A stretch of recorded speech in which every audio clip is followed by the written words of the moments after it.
বলি, অনেকে pick up বলে, আপনি যেটা চান সেটাই বলবেন, সমস্যা নেই। এটাকে বলা হয় অ্যাক্সিলারেটর। অ্যাক্সিলারেটরের কাজটা কি? আমি যখন গাড়িটা স্টার্ট করব, এই অ্যাক্সিলারেটরটা আমার ইঞ্জিনটা কত স্পিডে ঘুরবে সেটা এই অ্যাক্সিলারেটরের উপর ডিপেন্ড করে। আমি যদি আপনাকে একটু স্টার্ট করে দেখাই তাহলে বুঝতে পারবেন। দেখুন, স্টার্ট দেওয়াটা আমি পরে শিখাবো, আমি শুধু অ্যাক্সিলারেটর উদাহরণটা আপনাকে দিচ্ছি, গাড়ির সাউন্ডটা খেয়াল করবেন। যখন আমি গাড়িটাকে স্টার্ট করে নিলাম, অ্যাক্সিলারেটর কিন্তু এখন জিরোতে আছে। আমি যদি এটাকে টানি, আপনার ইঞ্জিনটা কত স্পিডে ঘুরবে সেটা ডিপেন্ড করে এই অ্যাক্সিলারেটরের উপরে। আচ্ছা, অ্যাক্সিলারেটরের ব্যাপারটা বোঝাতে পেরেছি। আমি স্টার্ট বা আদার্স ফাংশন পরে বোঝাচ্ছি। অ্যাক্সিলারেটরের জন্য আমি গাড়িটাকে স্টার্ট করেছি, তো এটা অ্যাক্সিলারেটর। আশা করি অ্যাক্সিলারেটর বোঝাতে পেরেছি। এরপরে আমরা চলে যাবো হচ্ছে ব্রেকিং অপশনে। একটা মোটরসাইকেলে দুইটা ব্রেক থাকে আলাদা আলাদা।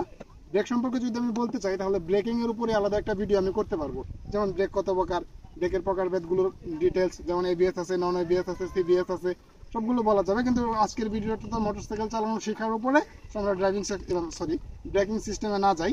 তো একটা গাড়িতে দুইটা ব্রেক থাকে, একটা হচ্ছে হাতের ব্রেক, একটা হচ্ছে পায়ের ব্রেক। ডান হাতের যে লিভারটা দেখতে পাচ্ছেন, যে কোনো গাড়ি হোক না কেন মোটরসাইকেলে, ডান হাতের যে লিভারটা, এই যে লিভারটা দেখতে পাচ্ছেন, এটা হচ্ছে সামনের চাকার ব্রেকিং লিভার। এই লিভারটা যখন আপনি ক্লিক করবেন, সামনের চাকাটা ব্রেক হয়ে যাবে। ডান হাতের, সবসময় খেয়াল করবেন, ডান হাতের যে লিভারটা আছে সেটা হচ্ছে সামনের চাকার ব্রেকের জন্য। আর ডান পায়ে যে আরেকটা লিভার আছে, আমি জুতোটা খুলে দেখাচ্ছি, এই যে লিভারটা দেখতে পাচ্ছেন, সব গাড়িতেই এটা ডান পায়েই থাকে, সব গাড়িতেই। এই লিভারটার কাজ হচ্ছে পিছনের চাকাটাকে ব্রেক করার জন্য এই লিভারটা ব্যবহার করা হয়। তো সামনের চাকার জন্য ডান হাতের লিভারটা ক্লিক করলে সামনের চাকা ব্রেক হবে, ডান পায়েরটা ক্লিক করলে পিছনের চাকা ব্রেক হবে। ব্রেক করার সঠিক নিয়ম হচ্ছে, আপনি সামনের এবং পিছনের চাকা সম পরিমাণ ক্লিক করে আস্তে আস্তে স্মুথ ভাবে দুই চাকার মাধ্যমে গাড়িটাকে ব্রেক করবেন। কখনো এক চাকা দিয়ে, শুধু সামনের চাকা দিয়ে বা শুধু পিছনের চাকা দিয়ে গাড়ি ব্রেক করার চেষ্টা করবেন না, তাহলে আপনার চাকাটা স্লিপ করার সম্ভাবনা থাকবে। সো সামনে পিছনে দুইটা চাকা একসাথে, দুইটা ব্রেক একসাথে ক্লিক করে গাড়িটাকে থামানোর চেষ্টা করবেন। তো আমরা ব্রেক লিভার বুঝতে পেরেছি। এবার আমরা চলে আসবো বাম পাশে। ব্রেক লিভারের মতো সেম বাম হাতেও কিন্তু একটা লিভার আপনি পেয়ে যাবেন। এই লিভারটার কাজ কি? এটাকে বলে ক্লাচ লিভার, ক্লাচ। আচ্ছা, যখন আমরা ইঞ্জিনটাকে স্টার্ট করেছিলাম অ্যাক্সিলারেটরের মাধ্যমে, তখন কিন্তু আমরা ইঞ্জিন স্টার্ট করার সাথে সাথেই গাড়ি রান করা শুরু করে নাই, গাড়ি কিন্তু আমাদের দাঁড়িয়ে ছিল। তো গাড়িটাকে রান করার জন্য ইঞ্জিনের সাথে চাকাটাকে কানেক্ট করতে হবে। এই ইঞ্জিনের সাথে চাকাটাকে কানেক্ট করার জন্য আমাদেরকে গিয়ার ফেলতে হবে। গিয়ার প্রোগ্রাম আমরা পরে বোঝাবো ধারাবাহিকভাবে। আমি কথা প্রসঙ্গে আসলাম।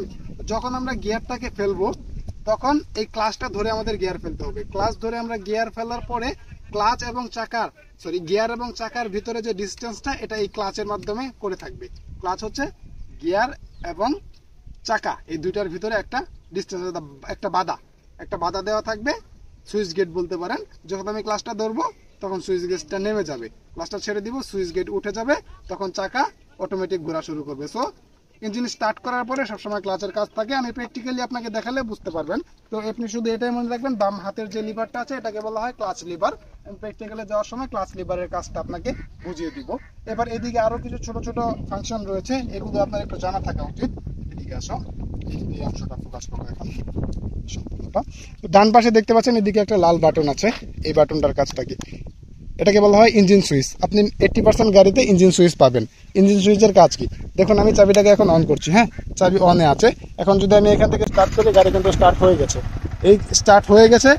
এবার যদি আমি ইঞ্জিন সুইচটা অফ করে দিই, গাড়ির স্টার্ট কিন্তু অফ হয়ে যাবে। যদিও আমার ড্যাশবোর্ডে মিটারে সবকিছু আছে, কিন্তু গাড়ি এখন আর কোনোভাবে স্টার্ট নেবে না। গাড়ি স্টার্ট নেওয়ানোর জন্য এটাকে অন করতে হবে। এটা কি কাজে ব্যবহার করা হয়?